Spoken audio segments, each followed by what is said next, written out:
Hello everyone, today is August 6th, welcome to Cat's Eye Insights. Today let us begin with a motorcycle. This motorcycle is not in Toronto. It is not in Montreal. And it is not in Vancouver. It is thousands of kilometers away. In the West African country of Ghana. But some of the money behind it came from Canadian taxpayers. Canadians can barely afford their own car insurance. And somehow, we still have money to give motorcycles away in Africa. Do not misunderstand. Canadians do not have money. The Canadian government has a credit card. In 2017, the Canadian government launched a program called Modernizing Agriculture in Ghana. The maximum Canadian contribution to the entire program was approximately 130.1 million Canadian dollars. Now let us be accurate. Canada did not spend the entire $130 million buying motorcycles. The motorcycles and other vehicles were only one part of a much broader agricultural assistance program. They were provided to agricultural extension officers so they could travel to remote communities and teach farmers new agricultural methods. So far, that sounds fairly reasonable. But in 2026, the Canadian government released its evaluation of the program. The evaluation acknowledged that when motorcycles and other equipment were purchased, the program had not adequately accounted for fuel, maintenance, spare parts, or future replacement costs. So, the motorcycle was purchased. The fuel was not properly planned. The repairs were not properly planned. And the spare parts were not properly planned either. Correct. Canadian-style foreign assistance. We help put you on the road. How far you can actually travel is somebody else's problem. But we also need to make the timeline clear. This program began under Justin Trudeau's government in 2017. It was not a new program created by Mark Carney. Its core programming concluded in December 2023. The evaluation was published in 2026, while Carney was Prime Minister. What this report reveals is bigger than one motorcycle. It reveals a long-standing problem in Canada's foreign assistance system. The government is very good at announcing new funding, but it is not always as good at calculating long-term operating costs, measuring sustainability, or deciding what happens when the funding ends. So Carney did not buy the motorcycles. No. Then what does this have to do with Carney? Because after Carney inherited the government, the philosophy of spending Canadian money around the world did not disappear. The motorcycle was only the appetizer. The main course was still to come.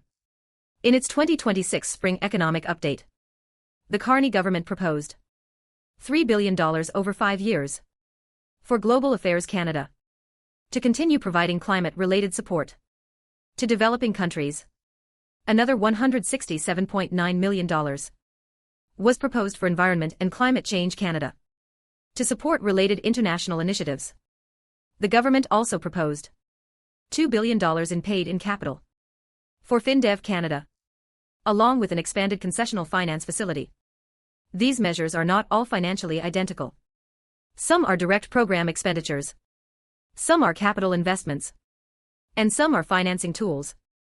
It would be inaccurate to describe all of them as envelopes of cash simply handed to foreign governments. But they do have one thing in common. The Canadian government is still prepared to commit billions of dollars in public resources to climate and development projects abroad. Your own roof is still leaking. So you take out your credit card to install solar panels on somebody else's roof. That does not mean the government has money. It means the government is spending other people's money to finance its own dreams. Now let us look at Ukraine. In December 2025, the Carney government announced an additional $2.5 billion commitment to support Ukraine.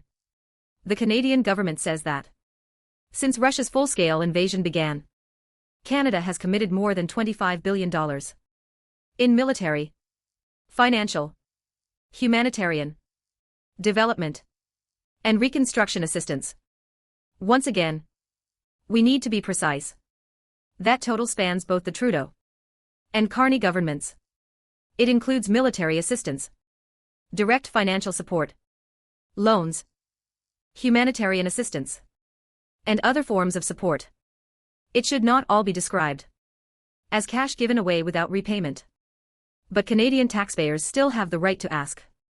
Is there a maximum amount Canada is prepared to spend? How many more years will this continue? Who audits the money? What measurable results have been achieved? And if the war continues for another 10 years, will Canada continue paying for another 10 years? Asking these questions does not mean opposing all foreign assistance. When people face war, famine, or natural disaster, Canada can offer help within its means. But those three words matter. Within its means. Responsible assistance should have a spending limit, independent oversight, measurable results, a sustainable operating plan, and an exit strategy. Compassion cannot replace calculation, and moral gestures cannot replace fiscal responsibility.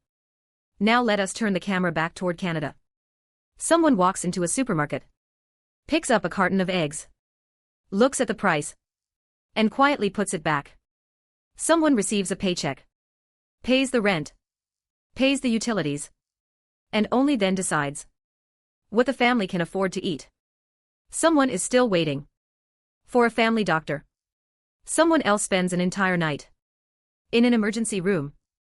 And someone walks into a food bank for the first time, because even a full-time job is no longer enough to cover the basic cost of living.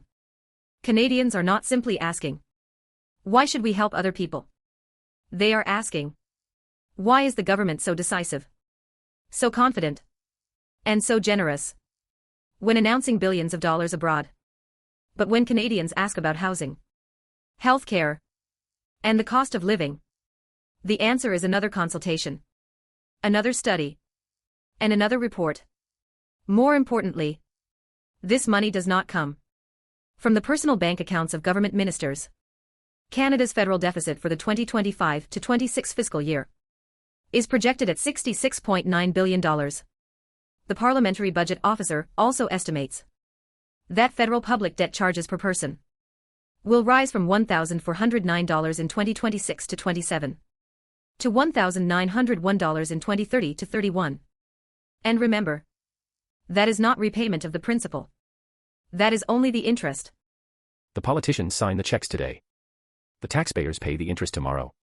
And by the time the bill arrives, the politicians who received the applause may already have left office. What remains behind is the debt, the interest, and the next generation's tax bill.